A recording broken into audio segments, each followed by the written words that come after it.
I have an update from my creator. I suggest if you want to make a Twitter account because you're big fan of FNAF, I suggest you shouldn't do that. This is literally threat for FNAF series future. Before you click the link in the description, I want to said, you may should not watch the video, because some of you don't like some things exist in the world. I cannot tell what happens, unless you thinking positive and no comments anything. If I see something wrong, I think I should do it, and thanks for watching.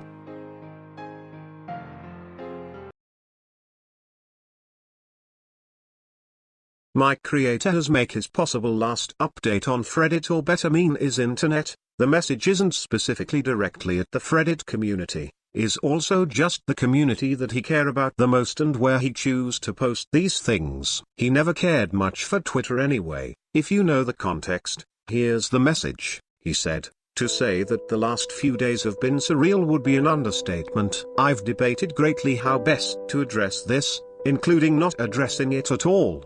But with so many people from the LGBT community in the fan base that I love, that's not an option. I'd like to think that the last 7 years would have given me the benefit of the doubt in regards to how I try to treat people, but there I was, trending on Twitter for being a homophobe, getting doxxed, with people threatening to come to my house. My wife is 6 weeks pregnant and she spent last night in fear because of what was being said online. She has already been struggling with her pregnancy, so seeing her so afraid really scared me. All this because I exercised my right, and my duty, as an American citizen, to vote for and support the candidates who I felt could best run the country, for everyone, and that's something that I won't apologize for. For those who took the time to look, you saw that the candidates I supported included men, women, white people, black people, Republicans, and Democrats. I supported Kimberly Klacik in Baltimore because I believed that she really cared for the African American community there and wanted to pull them out of poverty. I believed she could have really make a difference in a time when so many black communities were struggling. She lost, unfortunately. I supported Tulsi Gabbard, a Democrat,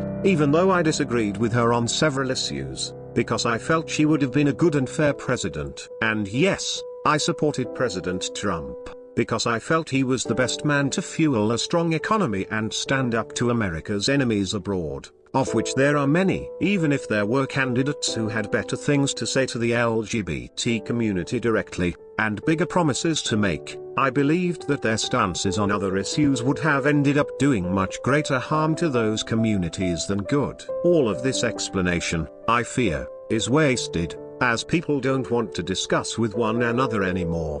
They want endless apologies and submission. People who are expecting those from me will get neither. I've always been supportive of creators, and have tried to treat everyone fairly, and treat everyone with dignity and respect. I've never cared about anyone's race, religion, gender, or orientation. I just treat people as people, everyone the same, and because of that, I've ended up with a very diverse group of people that I've worked with over the years. It wasn't intentional, it just happened that way. I choose people who are best for the job. I treat everyone the same, and I ended up with people from all walks of life in my professional life and my personal life as well. That's the way it should be.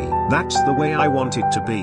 That's the way I will continue to be. I'm a Republican. I'm a Christian. I'm pro-life. I believe in God. I also believe in equality, and in science, and in common sense. Despite what some may say, all of those things can go together. That's not an apology or promise to change. It's the way it's always been. If I get cancelled, then I get cancelled. I don't do this for the money anymore. I do it because I enjoy it. If people think I'm doing more harm than good now, then maybe it's better that I get cancelled and retire. I would accept that. I've had a fulfilling career. Besides, most things that people can take from you are things that never had much value to begin with. I have always loved, and will continue to love, this community and this fan base, even if someday it doesn't include me anymore. Thanks for watching.